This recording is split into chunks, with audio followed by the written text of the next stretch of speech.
Everybody's time is valuable. My name is Diane McAllister, and I'm president of Pennsyltown Watch and Community Pride. And I'm also a realtor. So the two together. The Pennsyltown Watch group is concerned about this flood issue, and as a realtor, I am concerned. And I think that we need to educate ourselves about all the aspects of the new FEMA rules, and we have to also educate our buyers and our sellers. So we're going to get started. I'd like to, if you can just go around quickly, please speak loudly so everyone can hear, and just say your name and what company you're with, and then we'll kind of you don't have to stand up if you want to. Hi, I'm Brian Savarese. I'm with American Dream Realty. Don Redfield, American Dream Realty. Roberta Beard, Cole Arnold, Donald Wheeler, American Dream Realty. So we have Modi, American Dream Realty. Eileen Mahoney, Mahoney Realty. Carol Smith, Mahoney Realty. Gemma Deneen, Mahoney Realty. Aaron Bergman, American Dream Realty. Kevin Patrick, I'm president of Gloucester Jefferson County Board of Representatives. I worked out your realty. Bill Nelson with Mercer Hathaway also Tyler Roderick from SmartBank, Foundation Flood Bank Company. Kathy Moore, River Beach Realty. Dave River Beach Realty. Paulo Zanero, Berkshire Hathaway, and also Michelle Mickey, Berkshire Hathaway. Rose Weaver, Weaver Realty. Bonnie Davis, Weaver Realty. Bonnie Weaver, Weaver Realty. Dave Tomlin, Central 21 Town and Country. Al Wallen, Oak Mortgage. Istanbul, Carter Real Estate. Bill Stevenson, Carter Real Estate. April Dunn, Allstate Insurance. Brian Zimmerman, Allstate Insurance. Okay. And my assistant for Town Watch is Jen Dickens, and my husband, Wayne Lynn, is our video guy today. We hope that this video turns out, because there are a lot of realtors that wanted to come and clean out the room, and we're also going to put the video out on our Pennsyltown Watch Facebook page. So if it turns out, let everybody know, and spread the word. And that's Teresa Cavallero.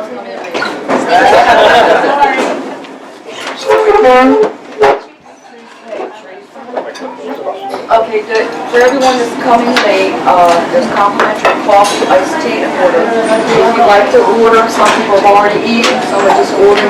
Here's the menu to order. And hopefully we can conduct the meeting while everyone is eating, so we can get done quickly and get back to it. Our first speaker, actually, what I'd like to do is go around the room. Anyone who wants to tell a story, a short story, about how this flood insurance is affecting you, businesses, buyers, and your sellers. I personally, I think I would like to hear a story. Do you want me to talk louder? Yes. Okay, I'll try. So I want to start with Brian, okay? So I don't really have a particular story to tell, probably much like what everybody's experiencing. We have a pretty good investor following, and our investors now are telling us, a lot of my agents, that they don't even want to look at anything that's in a flood zone because of what it's going to do to their business. And I think that buyers are also asking more now than ever about the product. So we're finding it difficult to interest both our investors and owner-occupied buyers because of just the unknown and the perception that they have. So I think everybody's probably here. Thank you for sharing that, Brian. I was just coming here with something that happened to me yesterday that has never happened before. I'm the third realtor in on a listing in Pennsville in a flood zone. We've been reducing the price, each realtor has reduced, and it's down to really a good fair market value, and it has been for about 6 months. Same thing Brian said. Realtors call, ask if it's in a flood zone. If it is, their buyers don't want to see it. But yesterday I received a phone call from my seller, He moved a year and a half ago to Delaware. He remarried and established residency in Delaware with his new wife in Delaware. He received a notice from his flood insurance company the other day that now he's considered a second home. So his flood insurance premium is going to go up an additional 25%. Through no fault of his own, he can't sell his house. So his premium is going to go up 25% more in addition to the normal increase in the premium. So that was the first time that I really encountered that, but we may be seeing that happen more and more. Okay, anybody else here have a story? Also, a seller, you find I have some houses that are in flood zone. I'd like to sell them, but I can't get anybody to look at them because they're in a flood area. So I'm stuck between a rock and a hard place. What do I do? If they don't rent, where's the money going to come from? When you do get rent, there's not enough to pay for all the insurance that they require you to have. So we're in a bind here. Has anyone heard any stories yet of anyone walking away from their house because of the flood increase yet? Joan? you Yeah, heard my that? sister just walked from her house. Because Because of the flood insurance went up. you know what it was and I what it don't went know up what to? the amount or percentage was, but yeah, she couldn't afford the mortgage. Along with the tax, you know, the taxes went up too. Yeah. If you're at a meeting next year, I might be one of those people that walk away from that. I know. We're gonna try the best we can. This is the purpose of this meeting. So I think the thing that upset me the most is I had somebody I sold a house to last year, and it's a single person, it's affordable, and she got a renewal notice that said that her insurance was $7,000 this year. And so now she's shopping, you know, she went from a $2,400 a year policy to $7,000. And now, I mean, I can't see that they're not gonna start thinking about blaming us, like, why didn't you tell me, or, you know, those kind of things. Education, that's our job, is going to be to educate. Do you remember the street or the address? Right behind the police station, trying to remember. Oh, River Drive, Dollar. Wow. It's right where, in fact, I went after one of the big rains, and there was a river going from behind the woods back there, like between her house and the neighbor. It was right up to her back porch step, so there was a lot of water back there. So is she going to be able to afford that premium? She's not, she doesn't think so. I mean, that's a lot of money. Well, another bigger She just reason. lost her job at DuPont too. Oh, wonderful. So, you know, so she had to go out to PSE&G, but I don't think she's making as much money. One of our speakers today is going to possibly educate us so we can help our sellers that are paying this $7,000 premium to get it lower.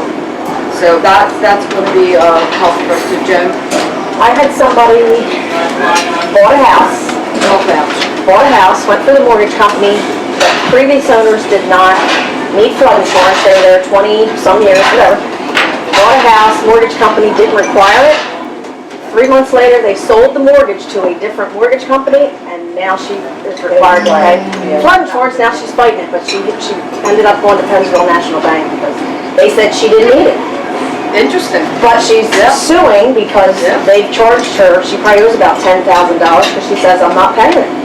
And now they're making her pay that back flood that she did not pay on her mortgage. Wow. This is worse than I thought. Thelma? Yeah, I refinanced about 3 years ago and I had flood insurance. They accepted it. But like she said, 3 months into the mortgage, they proceeded to tell me I needed more insurance. I told them I didn't need any more. Well, they raised my mortgage payment $300 a month, said I had $250,000 worth of insurance on a 2-bedroom house. I went to the Pennsylvania National Bank, refinanced again, and I'm fine.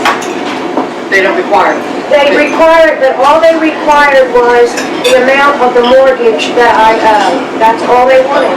So I know what April's saying, but Al, this is Al From a Allman. mortgage company standpoint, we almost always used to just require enough coverage to cover the loan amount. Or,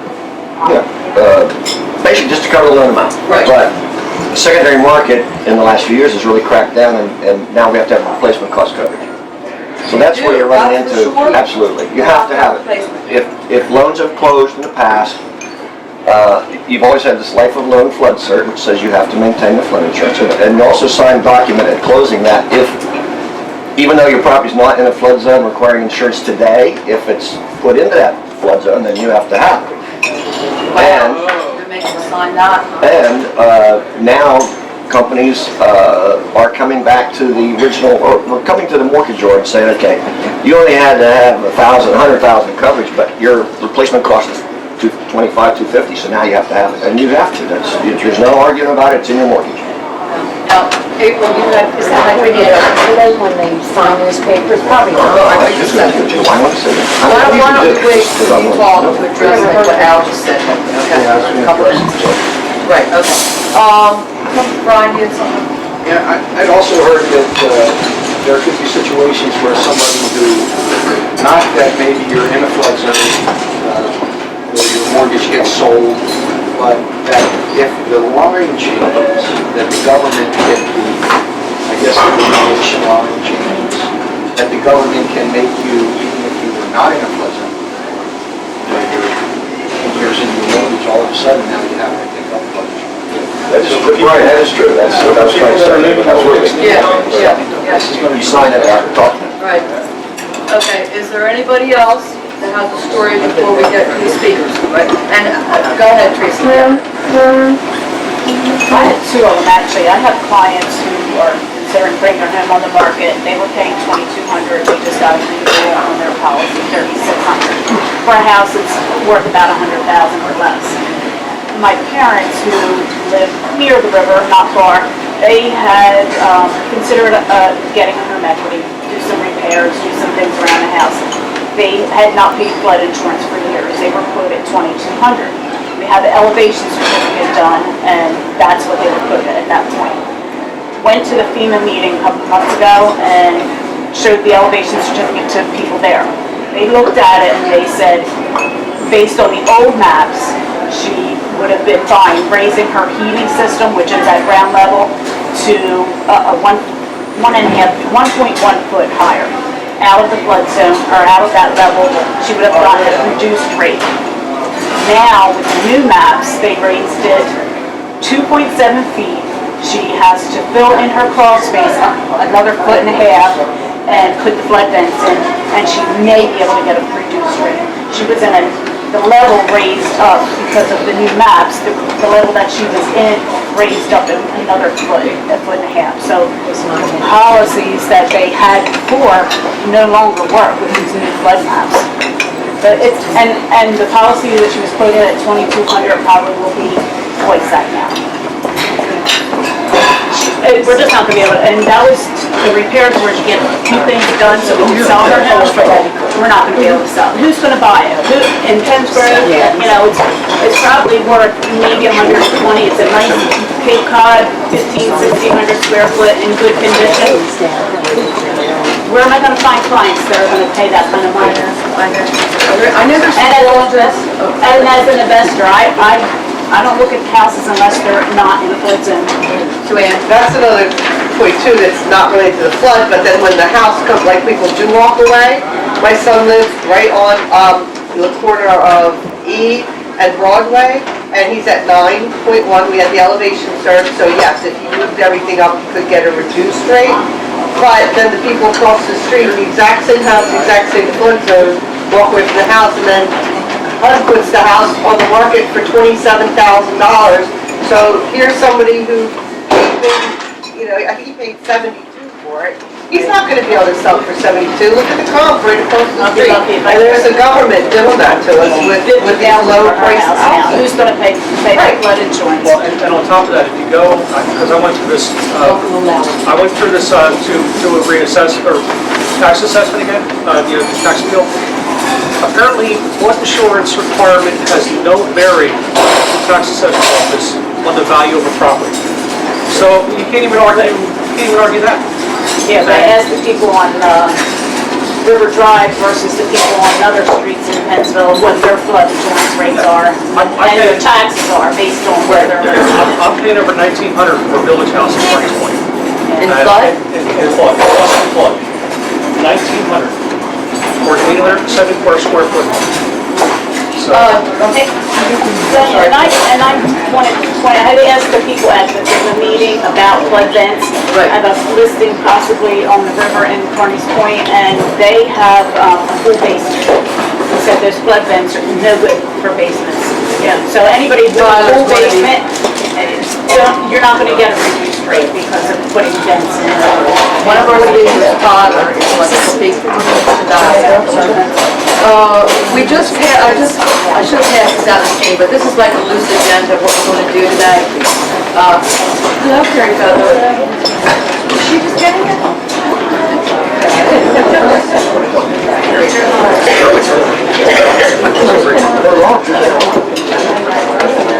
All right, so I think what we'll do is we'll start with, we have 3 speakers you see on the agenda.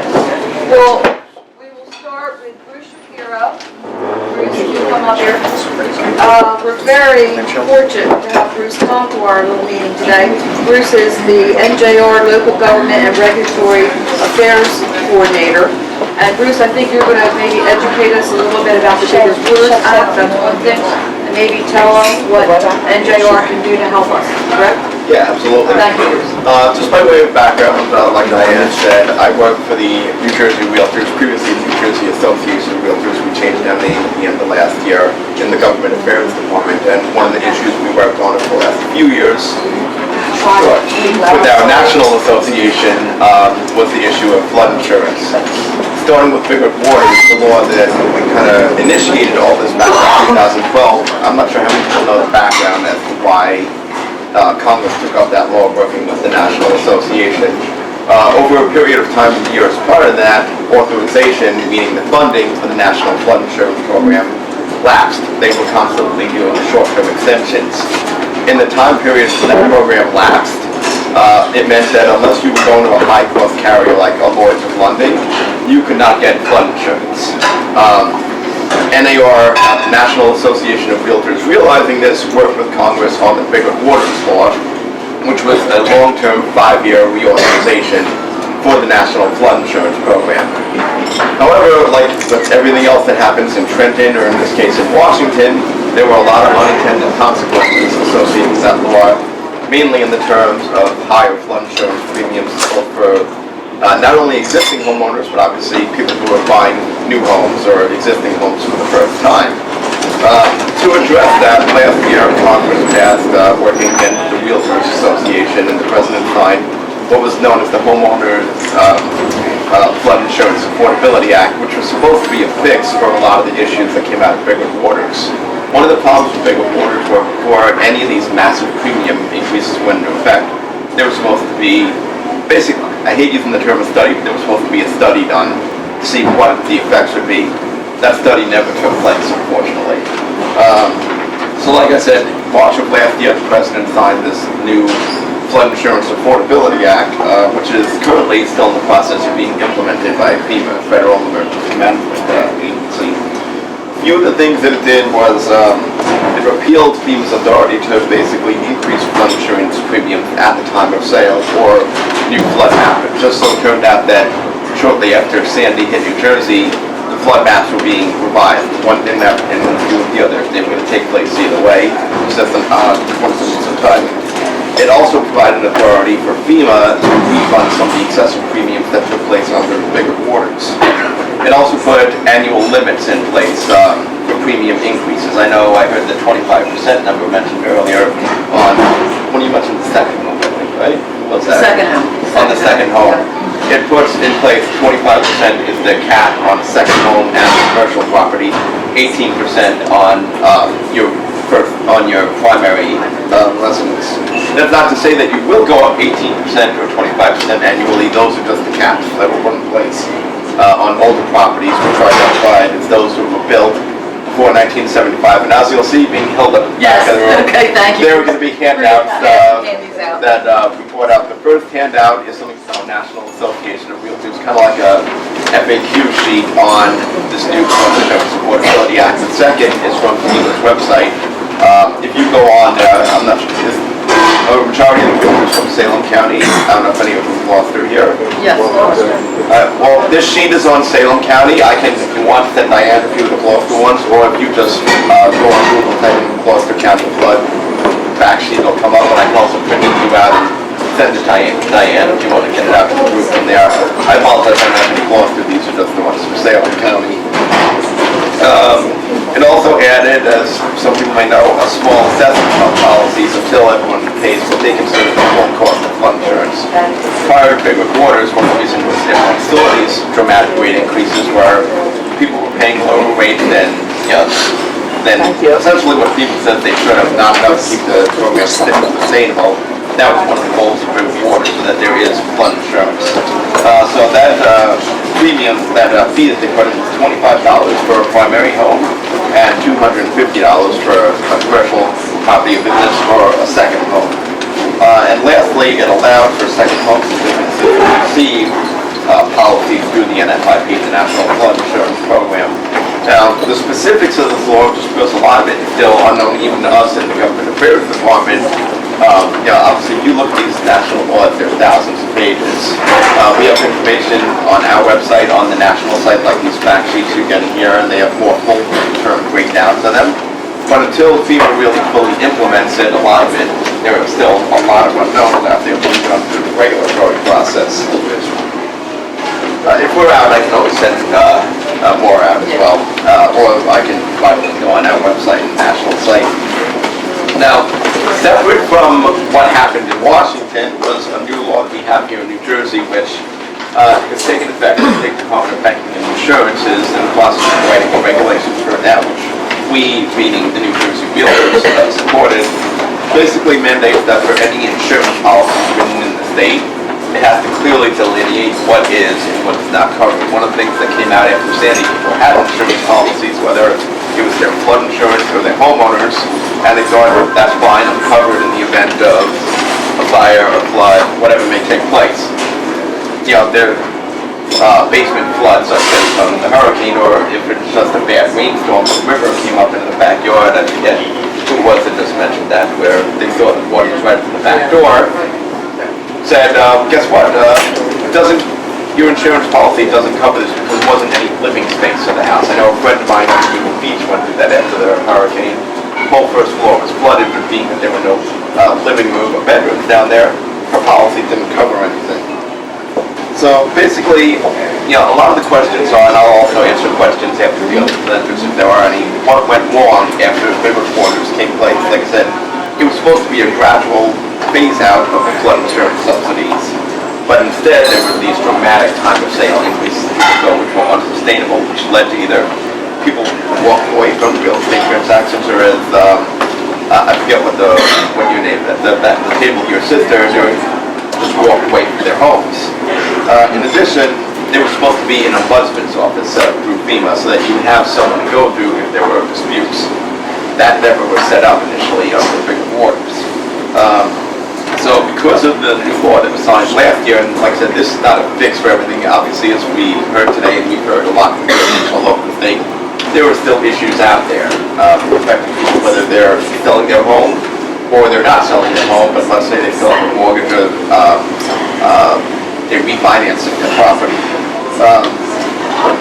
Mainly, it also said that buyers can retain current flood insurance rates. So whatever the flood insurance was from the seller to the buyer, that can stay the same.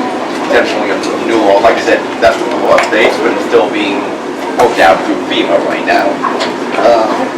Now, while there are maximum levels, previously mentioned 18% and 25%, like I said, those are maximum levels. You may have to pay that much a year, or you may not have to pay that a year. Now, specific to here in Salem County, like I said, some of you have the fact sheets or the top thing. This will sound there. This top one here came off FEMA's website. This is specific information on Salem County.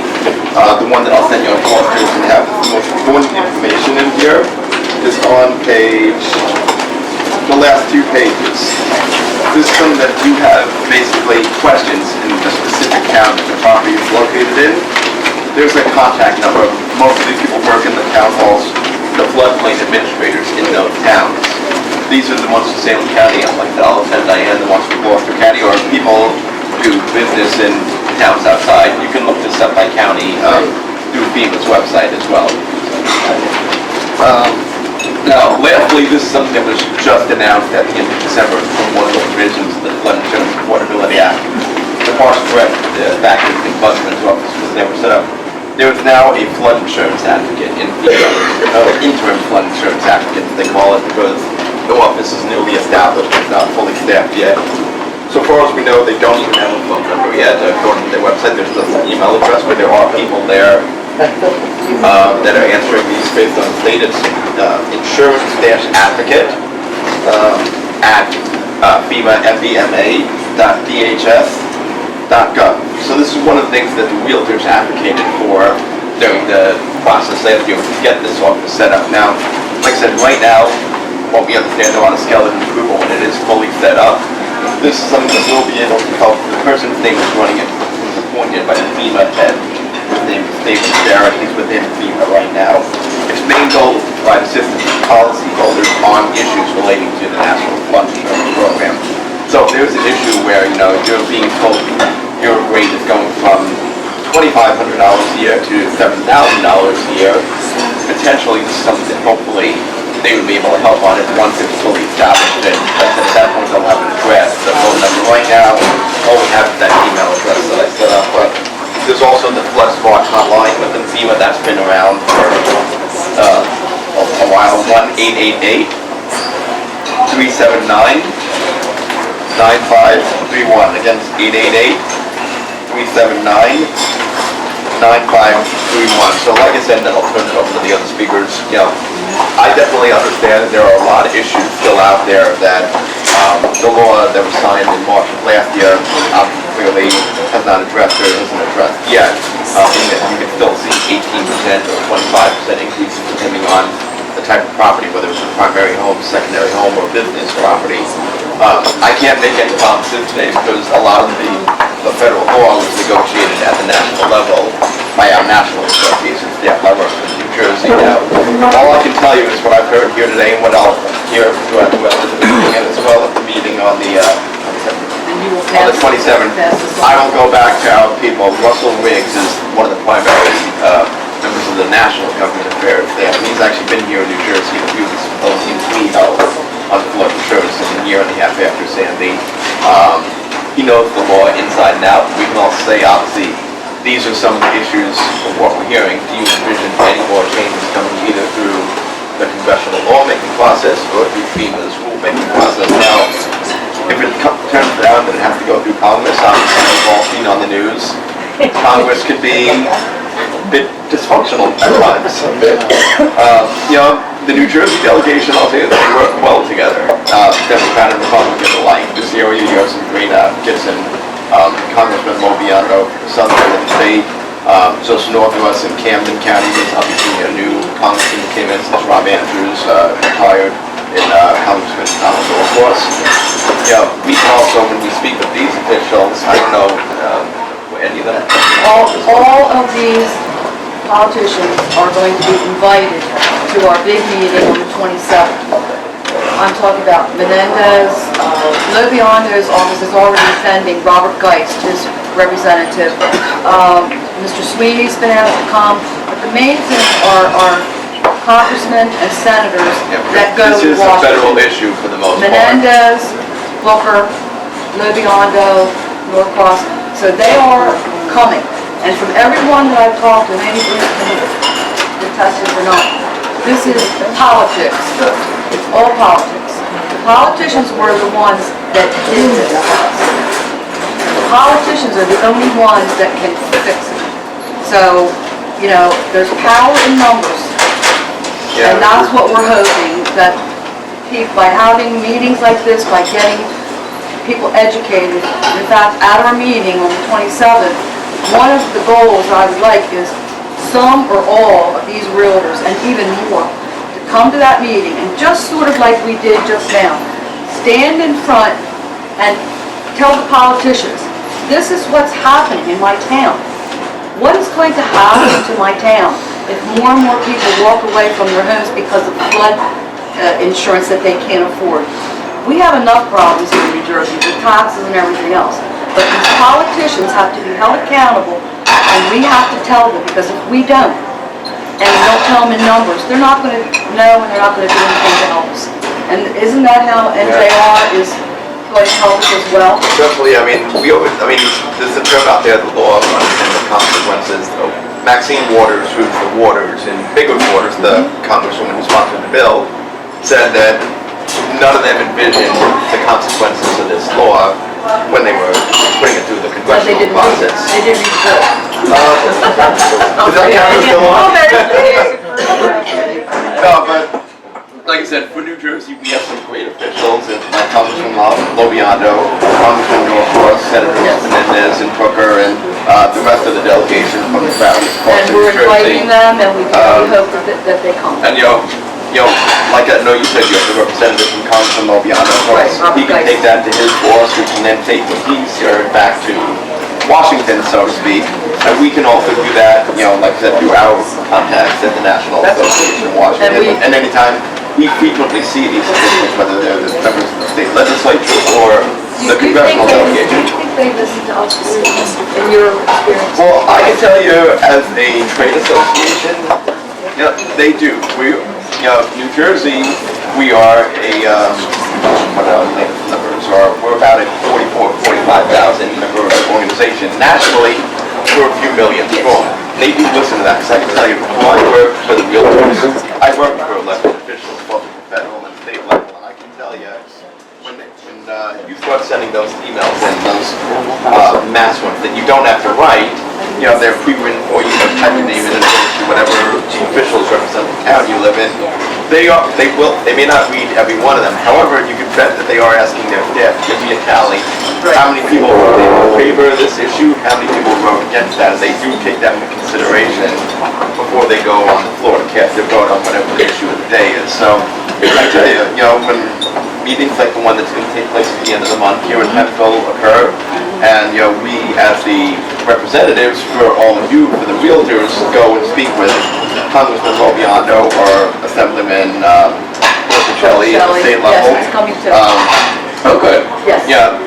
We know them, we know their staffs, and if we say that these are issues still going on, it at least starts the conversation. Like I said, I can't guarantee Congress is going to turn around and change the law, because we all saw how long it took them to reauthorize the flood insurance program in the first place. It took years. But at least it starts the conversation, and that's all I can promise you, but I do promise that will take my third year, and when I will be here later this month on the 27th back. So Thank you so much. my pleasure, and like I said, Thanks a lot. Any questions at the end, okay, for all of our speakers, if that's okay, that we will get yeses. And we may get a bus trip together to go to Washington. Okay, now for our next speaker, I'd like to introduce Brian Zimmerman, the owner of Allstate Insurance in Pennsville, and then Brian, you can introduce your other people. And I'm sorry we're so cramped here. Good afternoon, ladies and gentlemen. First off, I'd like to thank Diane for allowing me to come and at least maybe impress upon you and maybe take out some misconceptions and ideas. Speak a little louder. Alright. I know for it is. Alright, so, how many people in here, how many realtors in here have gotten almost to the table on a closing and lost a deal? Alright. Now, how many times have you felt that that deal was lost because of the mortgage rep? Couldn't get approved? You never had anybody in the last minute did not get approved on a mortgage? Alright?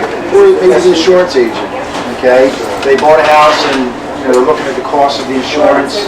At some point, you have to look at the process as a three-legged stool. You've got three parties involved, okay? The first is, the most important is you got the realtor. Alright? You're in the heartbeat of your customer. Alright? And what that means is that you have to understand your customer's needs. You don't show a 3-bedroom house if you're interested in a 4-bedroom house, right? It's a very simple concept. The next thing is you have to hope that they get approved for a mortgage. So really the sale isn't all you're doing. You're hoping they have good credit, they can go to a mortgage rep, and they're going to get approved. And then the third leg of that stool is the insurance end of it. Alright, and a lot of times, at least in my agency, we find out realtors that are giving misinformation, we find out mortgage companies are giving inaccurate information. Alright, whether it's regarding the replacement cost on the home, whether it's regarding flood insurance on the home. So we feel at our end that we put a lot of fires out. All right, now my job here today isn't to talk about my agency over State Farm or any other company. There's a lot of great insurance agents out there. Hopefully you have a one-on-one relationship with them. But I want to just briefly talk about replacement costs real quick. You know, I have a customer in Pennsville that's got an older colonial home, and he made a comment to me, beautiful home, dormers and, you know, overhangs and wood, everything's wood, it's just absolutely gorgeous. He says, you know, if you put this house in Haddonfield, it would be $700,000, all right? But it's not, it's in Pennsville. And the reason I mention that is that we're not insulated from what's going on with the flood insurance, like Princeton and Haddonfield and the Medfords and stuff, because in certain areas, people will, oh, I need flood insurance, okay, they got the money, they're gonna go out and they're gonna buy it.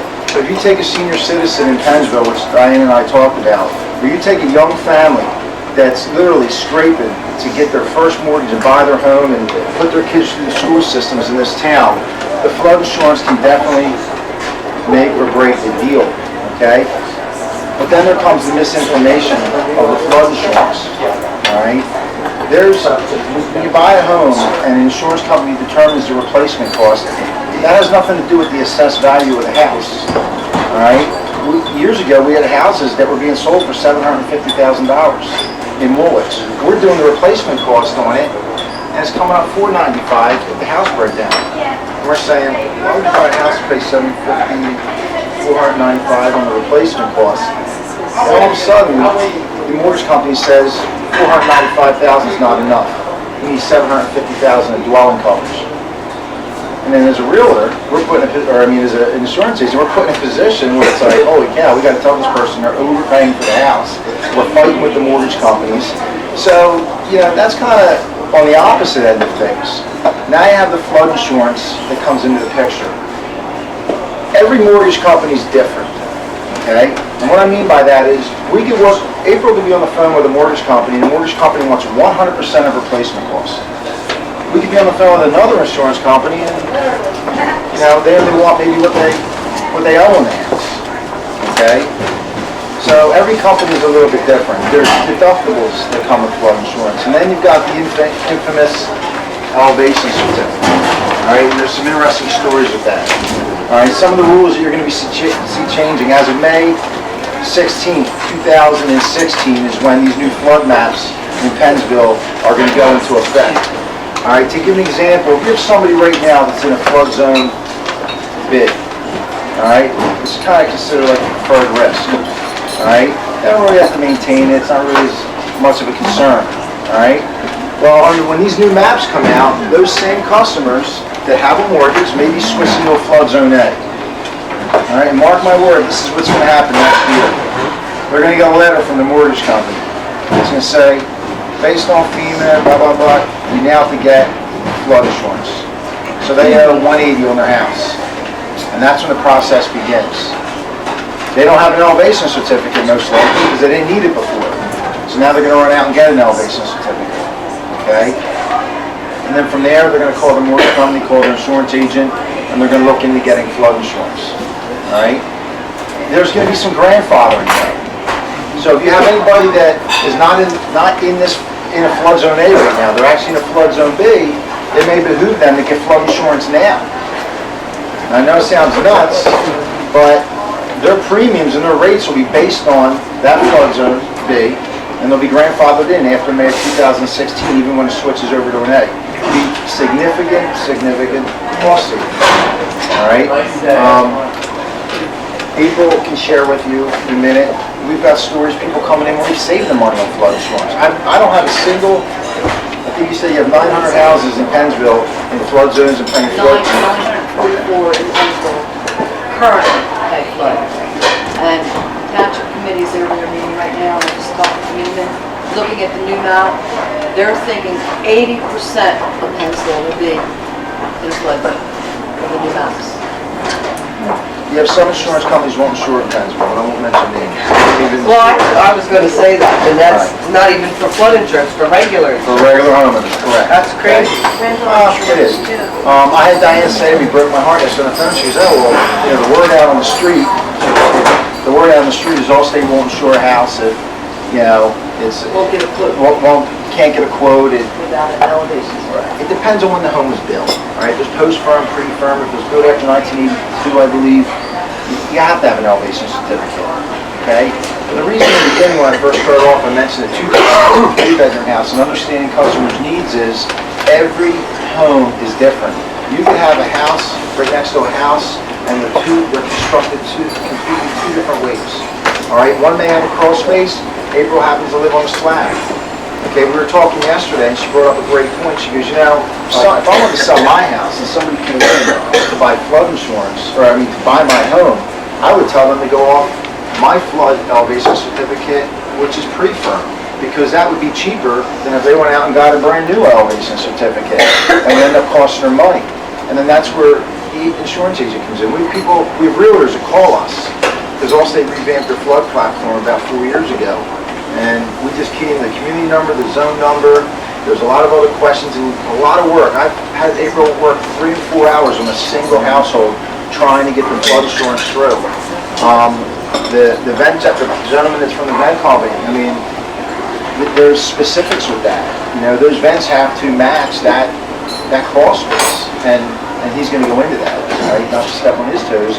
But there's so many variables that go into quoting it. I don't have a single premium on my book unless it's a commercial property that's $7,000 a year, all right? And the old adage that a little bit of information is dangerous is true, because when we hear, like for instance, back premiums with mortgage companies and stuff like that, that's a term it's been around forever, because there's people that were told years ago they're supposed to get flood insurance. Okay, but they never really got it. The mortgage company doesn't have enough manpower to constantly check and make sure they have it. By the way, these banks that insure properties, all right, they get fined per household. The regulators come in and search those files, and they don't have an up-to-date flood policy deck page in there. So some banks are really great at it. Some mortgage companies are not so great. So that mortgage company may be coming back to that person saying, hey, you didn't have flood insurance, we need back premiums. If somebody gets canceled, somebody doesn't pay their premium for homeowner's insurance, maybe they're paying $600 a year with us, they get letters from mortgage companies saying, hey, they're forcing me to get insurance through them. It's now $3,500 a year for a homeowner policy. Yeah, it's cool. It's called forced place coverage.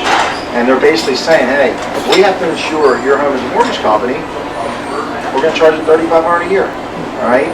So in the situation where a person's paying $7,000, there may be a couple reasons. We have people that pay their house off. So maybe the house is maybe the value of that house is $250,000, all right? And they've always had flood insurance, okay? And they've gone out and they've refinanced, all right? And all of a sudden the mortgage company says, oh, you need to go buy flood insurance now. And they didn't realize for years that their home was paid off.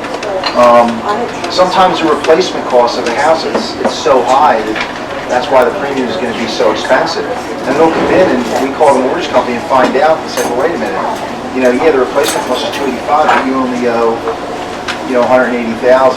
And we personally call the mortgage company to see what is the lowest amount of flood insurance protection they can have. It's interesting. I think 25 to 30%, because you have high-risk flood zones and you have moderate to low risk. 25% of all the claims filed through FEMA, all right, are in moderate to low risk, not high risk. All right, from Allstate's standpoint, we learned a lot. All right, with Hurricane Irene, immediately after Hurricane Irene, some of the top carriers that we write for, other than Allstate, had rate increases immediately on their homeowner policies. After Superstorm Sandy, boing, they all went through the roof. Rates went up and up and up. Okay. What Allstate found out is we thought after Superstorm Sandy that it was a shoreline, right? All the beach houses and the sea isle and all the stuff you saw in the news. The news didn't show you everybody 20 miles in. Those were the real victims, all right? From an insurance company standpoint, talking with our claims department, they said, we learned a lot. Like, we never thought that a hurricane hitting New Jersey was going to be affecting 20-some miles in. Like, that was a really big deal. A lot of insurance companies couldn't get their arms around it. Okay? That's where you hear the nightmares. People took their homeowner policy out and they said, well, I never had to have flood insurance, I'm not in a flood zone. Alright? And you gotta keep in mind, FEMA's federal emergency management agency, right? They handle like everything, tornadoes, and, floods, and, hurricanes, and all sorts of other natural, disasters, so to speak. So the flood is only one aspect of it. Flood insurance, I think, is probably one of the biggest wastes of money until the day you need it. Right? I don't agree with what's going on with the water mapping. We're really trying to get our hands around it as an agency because we pride ourselves. That's a sore point with everybody. Before all these regulations went through. But I can say this to you, and I'll sum it up with this. My wife and I first got married. We bought our first home. And my realtor took us out to about 25 different houses. We couldn't agree on nothing. She called my wife, Cindy, and I in. He said, sit down. He says, here's a piece of paper for you. Took me in a different room. Here's a piece of paper for you. You write everything you want in the house. You write everything you want in the house. And separate us. I said, Marcia, what are you doing? She says, you're driving me nuts. I'm showing 25 houses. You can't agree on nothing. She's like, so we're going to whittle away what is most important to the both of these.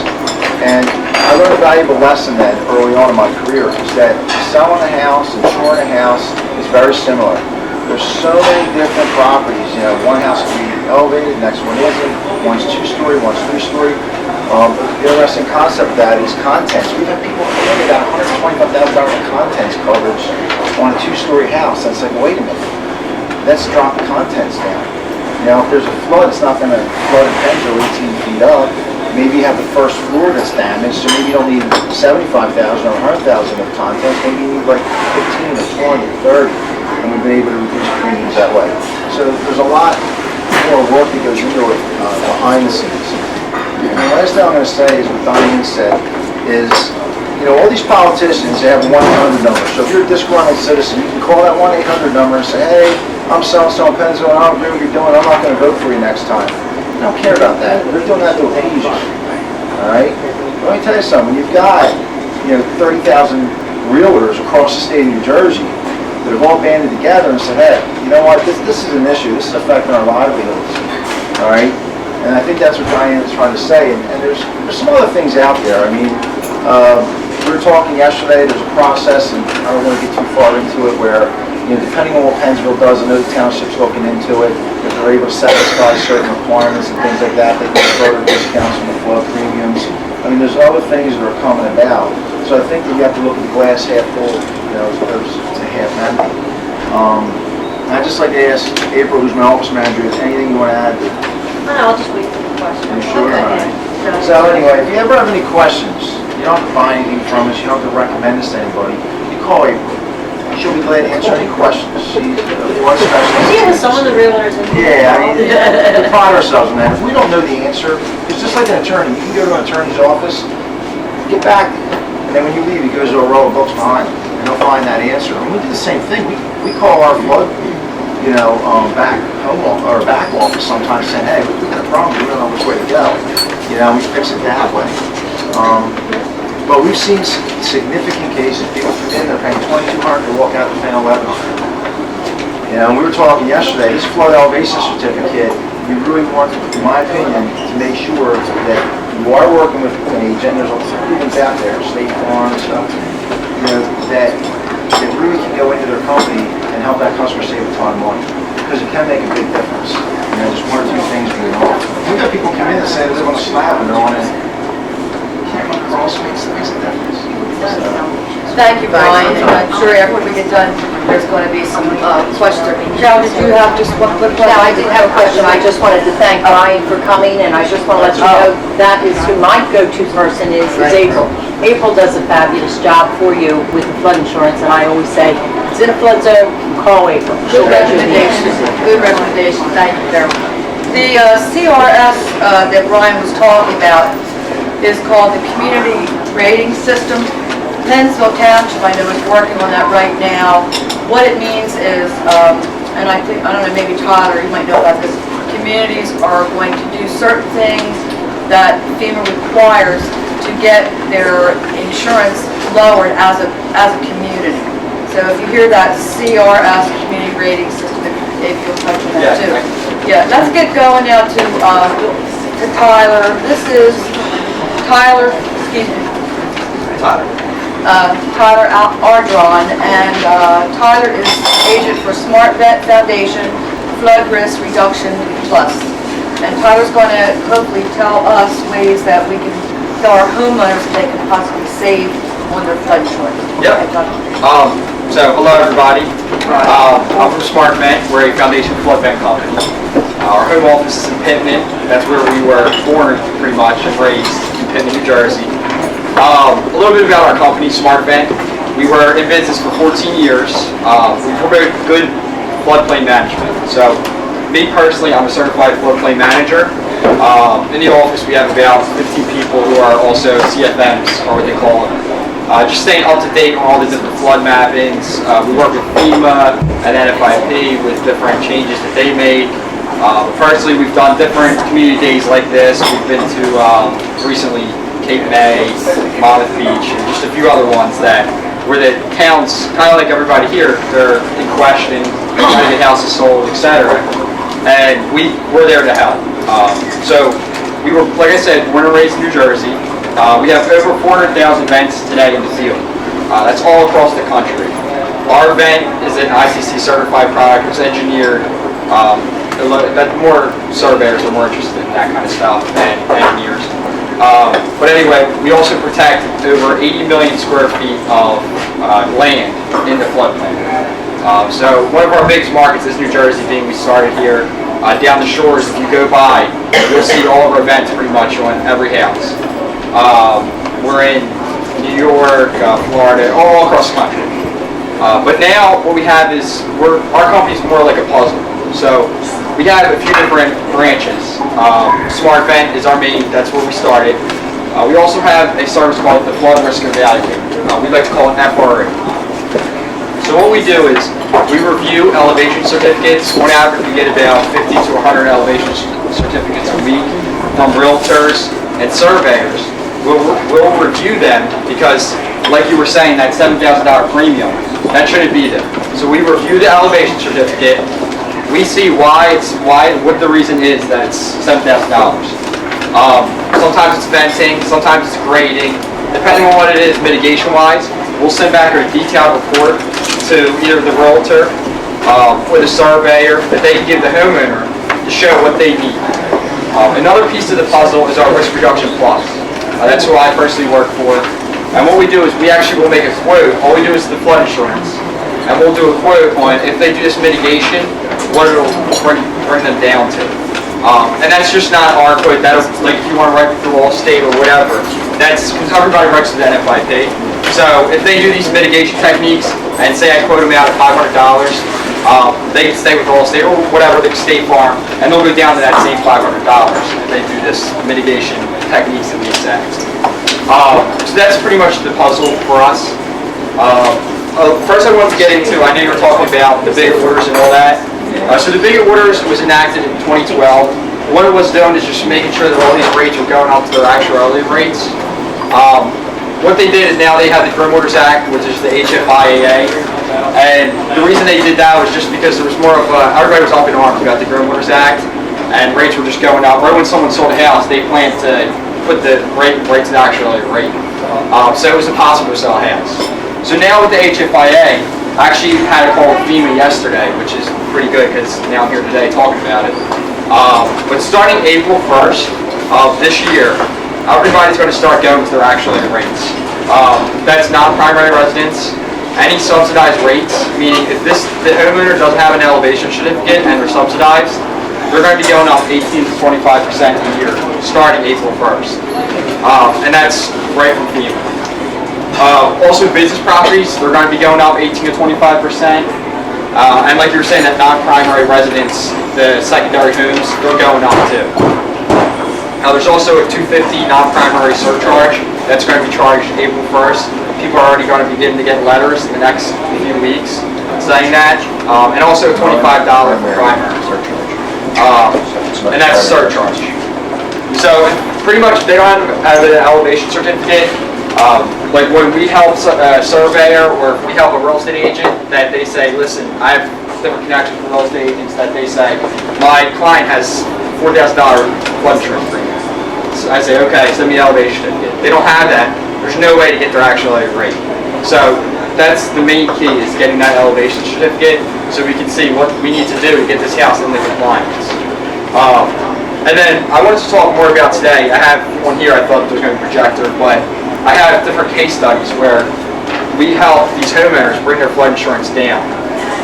Like I said, all the time we're about 50 elevation certificates a week. We're helping probably, say, 20 of them do the different mitigation techniques to lower their flood insurance. So what we do is, actually in Ocean City, New Jersey, I was helping a homeowner. They had a $3,000 flood insurance premium. It was a brand new built house last year, I think it was, and they've had our smart fence in, so that's why they came to us. They knew we got them right from the homeowner. They sent me the elevation certificate. I saw that it was their flood deck page said $3,000.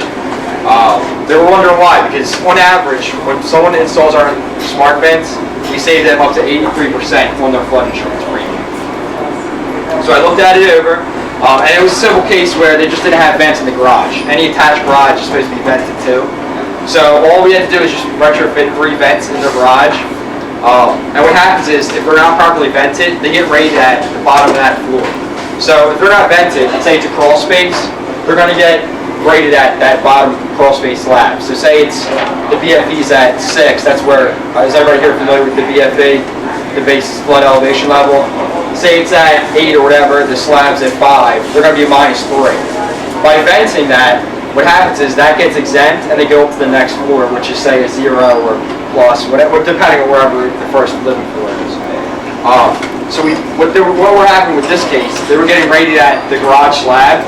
We properly vented that garage. We brought them down to $500. They went from $3,000 to $500 just by putting 3 vents. So that's a great scenario where it's just an easy fix. All you do is put the vents in. Of course, with the basements, I know that's a big thing around here. Just because now they're getting mapped to the agent. Before they weren't even in a flood zone, so they already have basements. Venting mitigation-wise, there's really nothing we can do. What we recommend is filling the basement. We have companies that do fill. I mean, it does cost a lot, yeah. But their flood insurance is going to go up to the actual rate. Can I leave my husband down there? Yeah, fill it.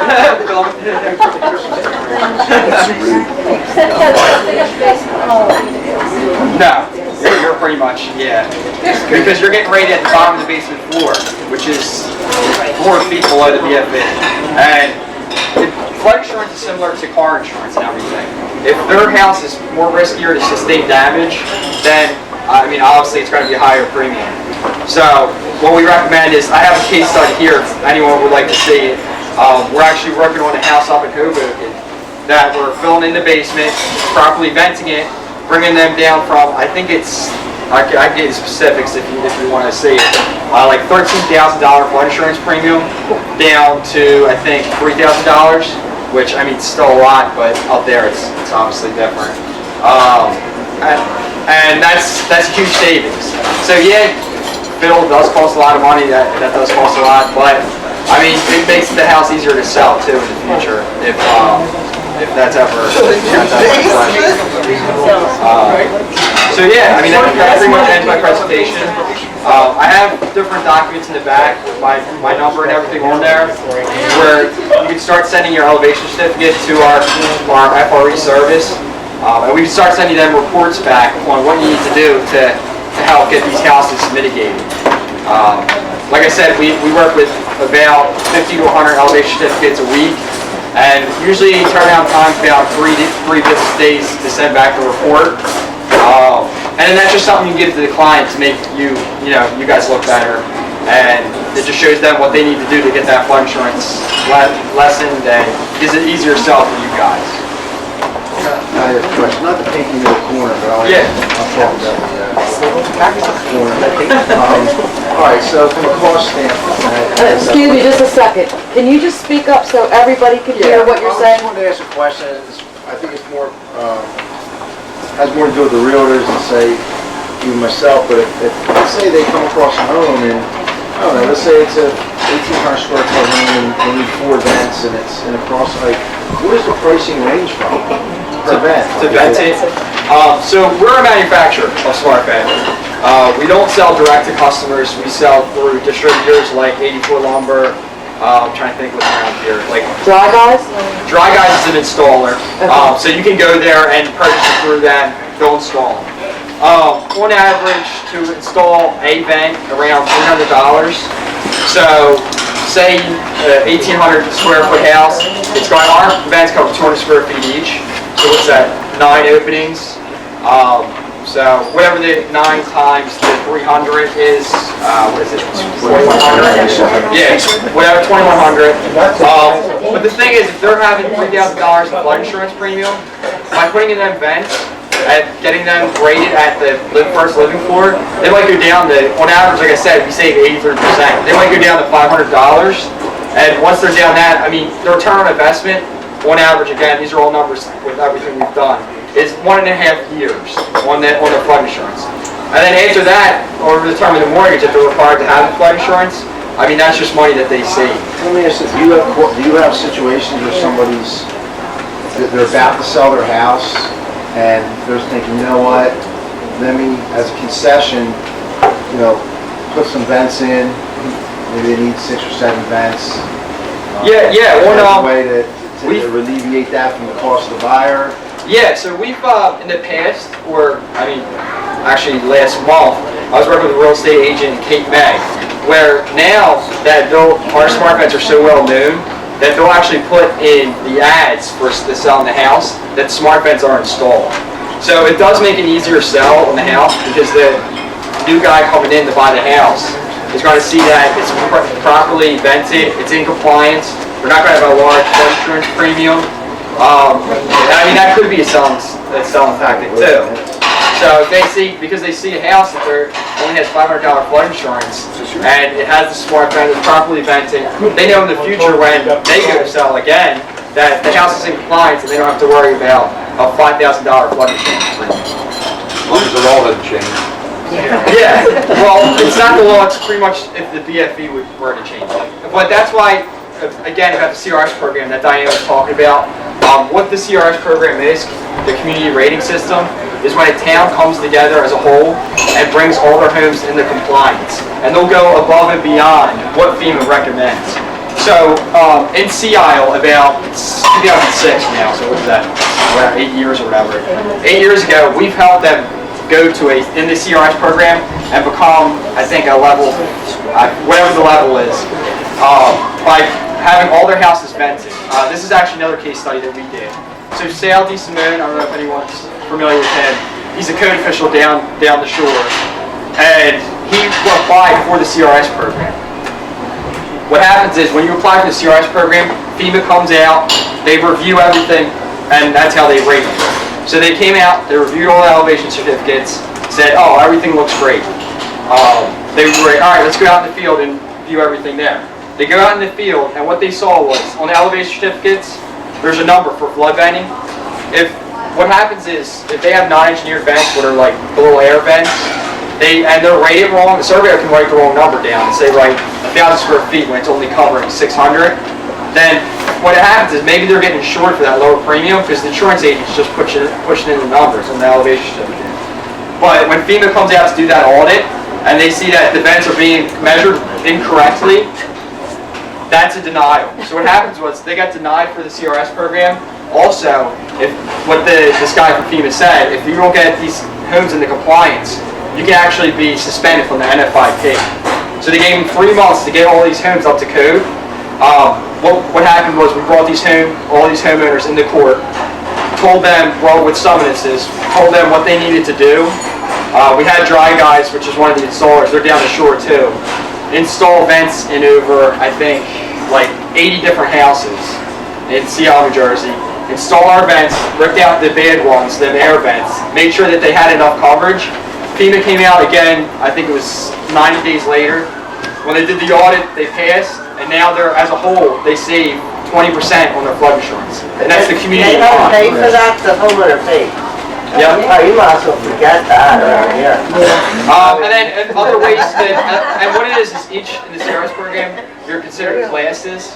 So now they're doing, Seattle is enacting that Homes Institute Freeboard, which is a building above the BFE. So they're requiring that all new homes are 3 feet above the BFE. And the reason for that is if laws were to change again, raising the BFE, they're covering their, they're pretty much covering themselves.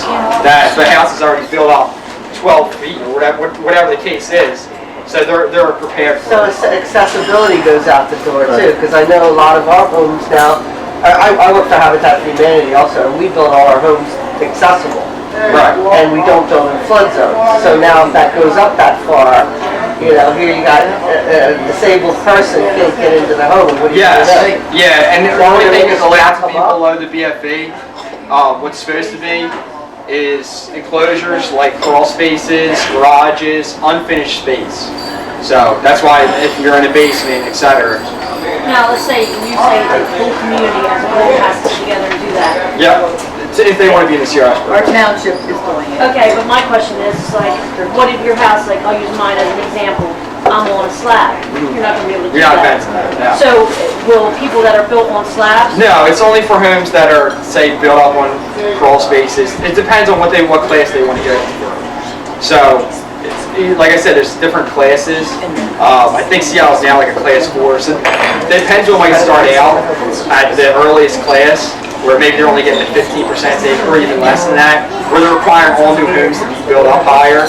It depends where they want to do it. Like, if they apply, you have to apply for each class, and then you just keep doing different techniques to do that. But like slab and grade, stuff like that, they're not going to require anything. But down the shore, what they're doing now is they're lifting all the slab and grades.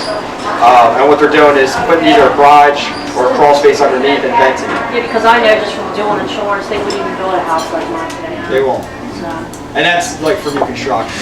But if they do in the future want to go even higher, then you have to raise the house. But that's, yeah,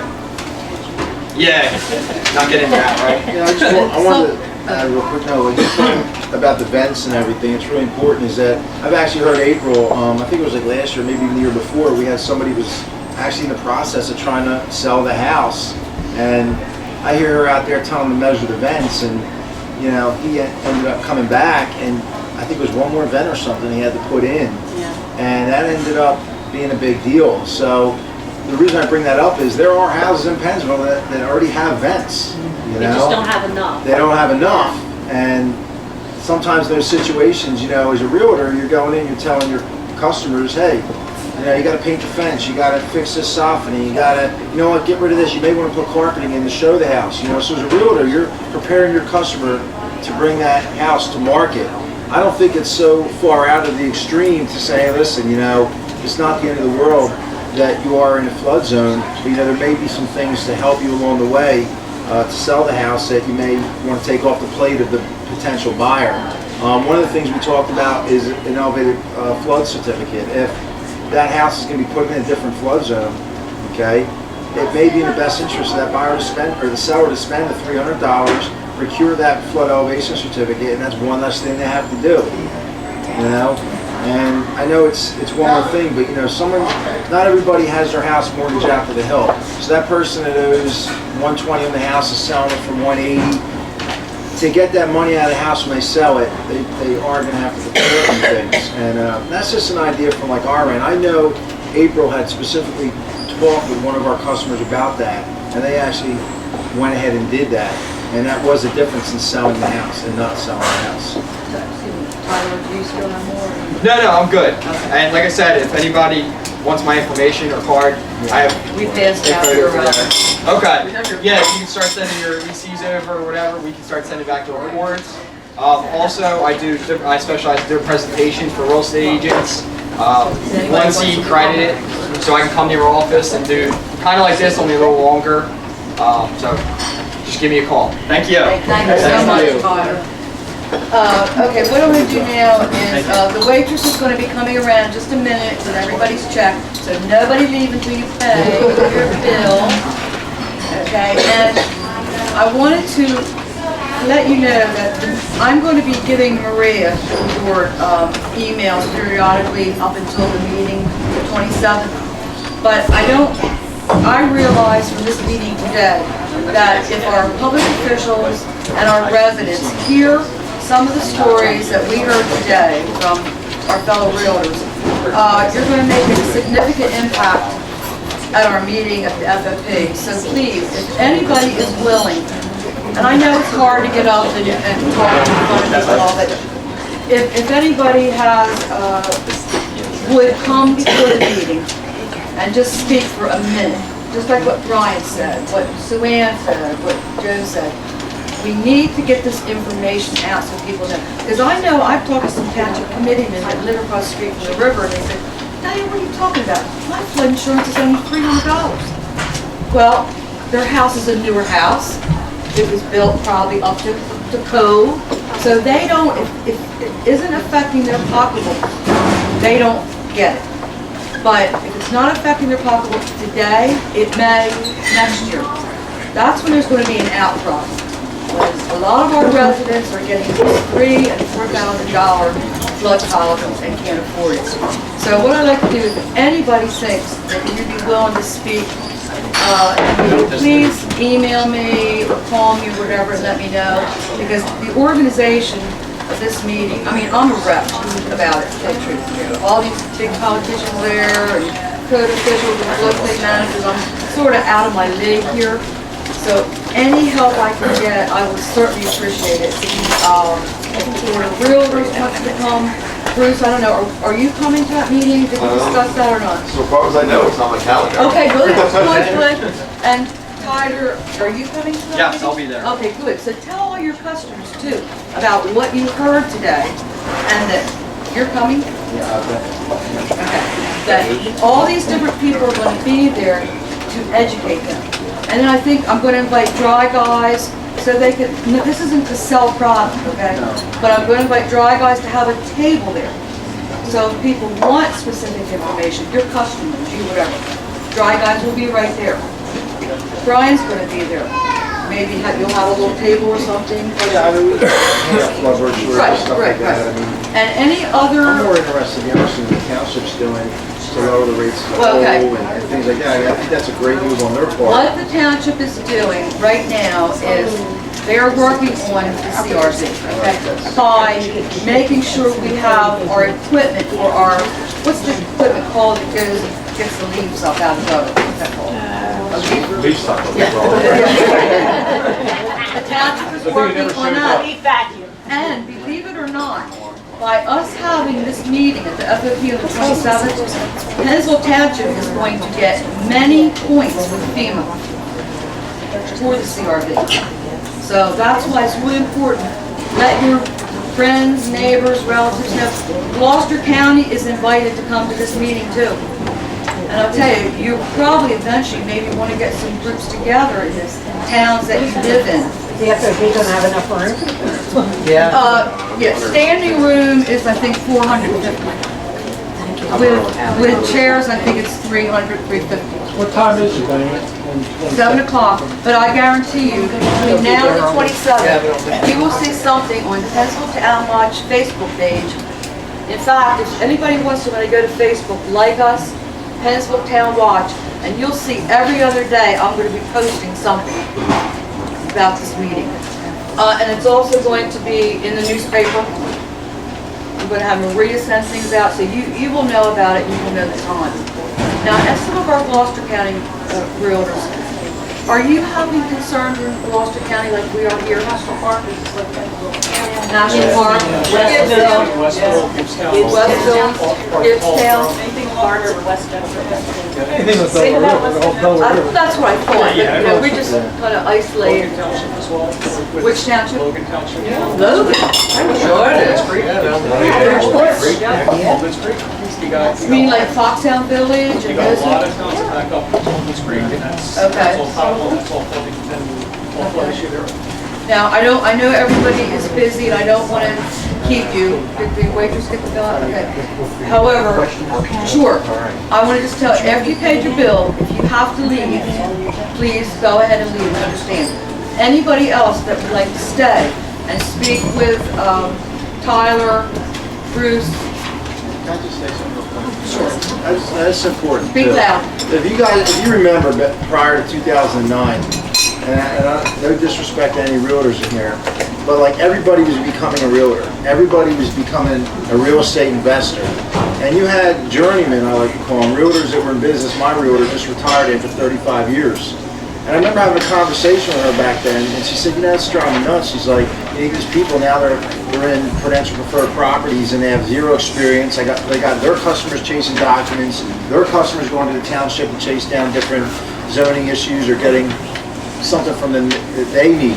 And then you had the market correct, and you had the housing bubble burst, okay? And what you had is you had a cleansing, you know, I like to say, of all the amateurs. And I think it's a testament that all you have showed up. I think Diane's done a phenomenal job with organizing this, but, you know, there's going to be people out there that don't want to buy a house in the National Park, and you're going to have realtors that refuse to sell it because they're not educated enough, they're not professional enough, and they don't understand the job of being a realtor to see that customer through, why they may really want to purchase that house even though it is in a flood zone.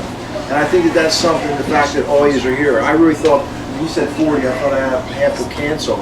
And I think that... But we have 10. Yeah. 10 people. I mean, the fact that you're here though, I mean, it is a big deal because obviously you've been in the business for a long time and you care and you know what's going on. And I think that that's something that's got to be noted. Well, I just wanted to say one thing as a Pensacola Town Watch, just to give you a quick overview. We started 4 years ago as Pensacola Town Watch, period.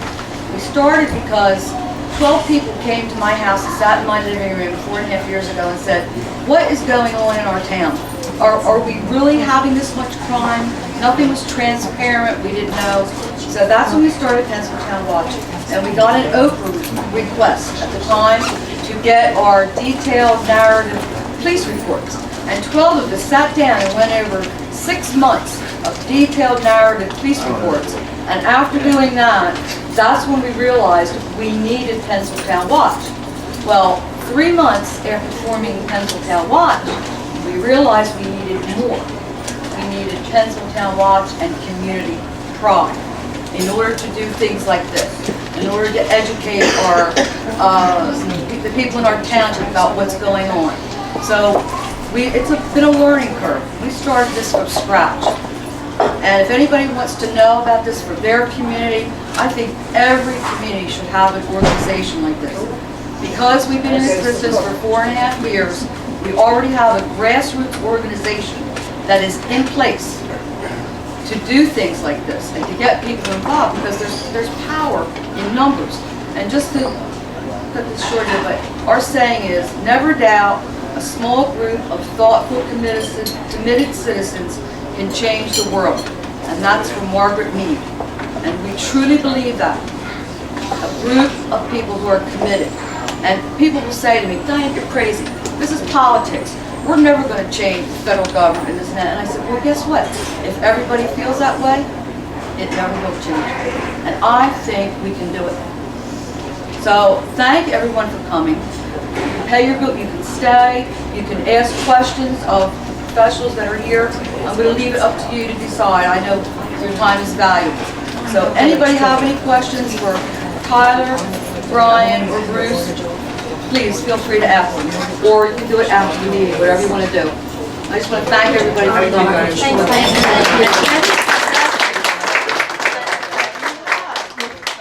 Please email me your comments and suggestions. I really appreciate Can I ask Brian a question? it. Yeah, right.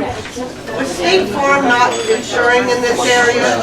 Is it possible, like, what does that mean, really? Like, and you don't want to say, I don't want to say something that's not true. First off, there are certain companies that aren't insuring here, but I'm going to be very, very blunt, all right? I've got people that call me from Hoboken all over the state.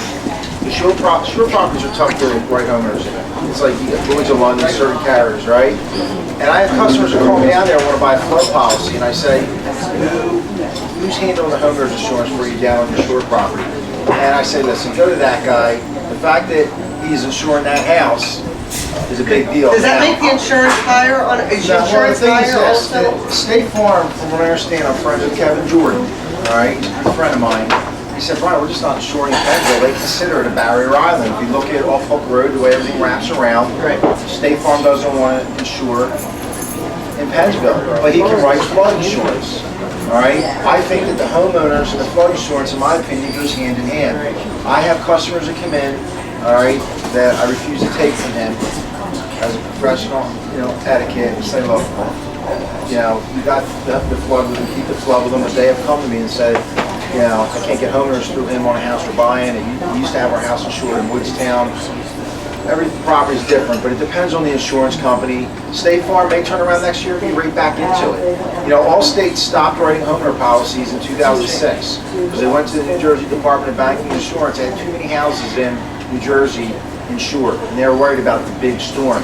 Also, 50% of New Jersey is clay soil, the other 50% is sandy soil. Okay, all these homes, just like Pennsville, that had oil tanks below ground. Everybody knows the oil tank prices, right? Can't sell a house on oil tank, all right? Got to move it above ground. So what happens is clay soil contains, sandy soil spreads, right? It goes right through it. Allstate, just like a lot of insurance companies, auto insurance rates go up every 6 months, right? Why? Because healthcare goes up, MRIs go up. Homeowners insurance, you don't see insurance companies take rates that much. Usually when they do, it's because their rates have kind of been set for like 10 years. Now, on a homeowner policy, if someone says their rate went up, yeah, it went up because of CPI, their coverage went up a little, all right? Now, with the oil tanks, Allstate stepped back. We didn't write a single policy on Allstate paper, at least in my agency, from 06 to 2014. Allstate across the country revamped their homeowner product and said, okay, they cleaned up the existing book, sent letters to customers that have tanks below ground, wanted to try and clean up the risk, right? Because, like Tyler said, it's all about risk, right? And they re-entered into the state. I think State Farm's kind of going through that phase. They're saying, you know what, let's just take some inventory here, and they may be right back into it. They're an awesome company, all right? If you call Progressive or Geico, they're going to write you, I'm going to tell you right now, with a homeowner insurance company you never heard of, but your Liberty Mutuals, your State Farms, your Allstates, those carriers, they're putting it on paper. There's some other good companies out there. We wrote a lot of Travelers and Selective and stuff, but it's a company by company issue. I have not heard anything on Allstate's side that they look at pension and stuff like that. I'm going to be honest with you, the last storm, April said, she's what, 15 houses from the river? Those pumps go out, you guys are in trouble. I mean, Pennsylvania's going to water, all right? There's a reason those pumps are there, all right? 2 hours before Superstorm Sandy hit, I got a phone call from a guy in Deepwater. He says, Brian, I'm going to get some flood insurance. I said, there's a moratorium. He goes, well, you don't know. Because you don't sell me flood insurance? I said, you can't, there's a moratorium. I can't even bind you for 30 days. I said, wait a minute, you used to have flood insurance with us. He goes, well, yeah, I paid the house off, so I didn't need it anymore. We have customers that come in that live in Deepwater, and they go, great, my house is paid off, I don't need to spend this $1,200, $1,300 a year anymore, I don't want the flood insurance, and we're sitting there saying, please, just keep $20,000 of coverage. It's $200 a year, just keep something so that that does happen, you have coverage. So it's not always whether you need it. Just because you need something doesn't mean you should buy it. Just because you don't have to have it by law doesn't mean you shouldn't own it. All right, so it's something to consider. Thank you.